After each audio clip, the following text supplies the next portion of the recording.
The most effective manipulation does not feel like control. It feels like your own decision. You say yes too quickly. Apologize for something you did not do. Leave feeling that you lost an argument you never agreed to have. You clicked because you do not need another list of suspicious phrases. You want to recognize manipulation while it is happening, before confusion becomes compliance. For the next few minutes, live one day as the person who can finally see it. You will notice 5 things. Pressure quietly steals your time, the original question, the right to disappoint someone, the safety of affection, and finally, something inside you that manipulation can keep using even after the other person is gone. The first test arrives before breakfast. A message appears. I need an answer now. Please don't make this complicated. Your chest tightens. Your thumb moves towards yes. Urgency feels like evidence. If the pressure is intense, the situation must be important. But this time, you notice something missing. There is a deadline, but no reason for one. So you ask, what changes if I decide tomorrow? That question creates something pressure hates: time. Healthy urgency exists, but when the story collapses as soon as you ask for space, the deadline may not be protecting the decision. It may be protecting the person from your decision. You have kept your time. But later, pressure tries to steal something harder to notice: the subject itself. You tell someone close to you, when you shared that private story, I felt exposed. They stare at you. So now I'm a terrible person? After everything I've done for you? Your old instinct wakes up. Reassure them. Soften your words. Prove that you are fair. Within seconds, you are defending your character, and your concern has left the room. This time, you hold one sentence in your mind. I asked about the private story. You say, I'm not deciding whether you're terrible. I'm asking about what happened. No courtroom speech, no counterattack, just a return to the point. Seeing through manipulation does not mean winning every conversation. It means noticing when the conversation has moved somewhere. The original problem cannot be solved. But the next move is harder because it does not attack your memory. It uses your goodness against you. At lunch, someone asks for a favor you cannot give. When you decline, their voice softens. I thought you were the kind of person who cared. Now the choice is no longer, can I do this? It becomes, am I a good person?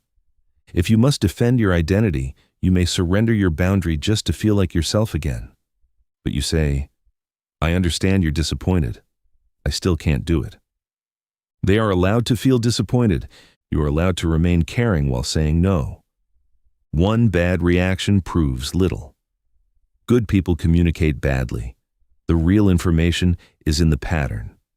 Can your no survive without punishment, humiliation, or demands that you prove your love? You held the boundary. So in the afternoon, pressure changes tactics. It stops hurting you and rewards you. Someone who has been distant suddenly becomes warm again just after you agree with them. A compliment, a joke, the familiar version of them returns.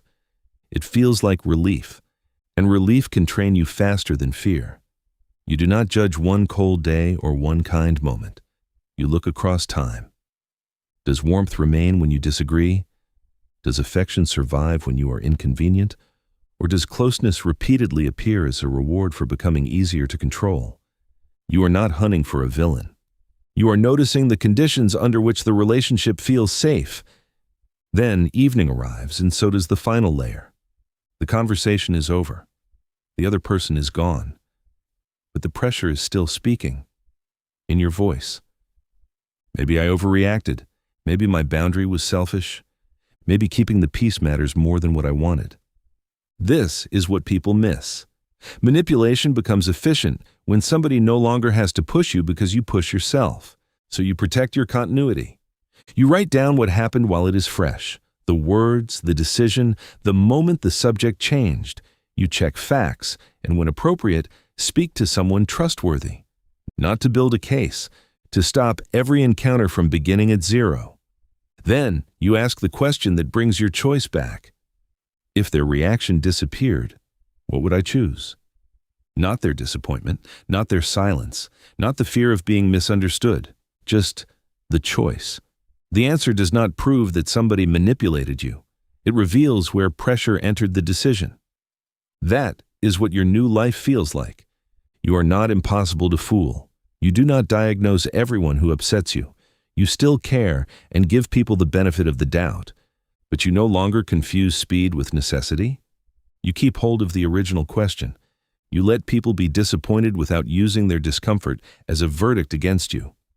And you judge patterns by what repeatedly happens to your clarity, freedom, and self-trust. If pressure includes fear, threats, isolation, or control, safety matters more than confronting it alone. The person who sees through manipulation is not the person who trusts nobody. It is the person who can stay connected to others without abandoning themselves.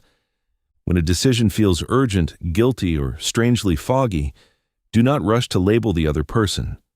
Pause and ask, if their reaction disappeared, what would I choose?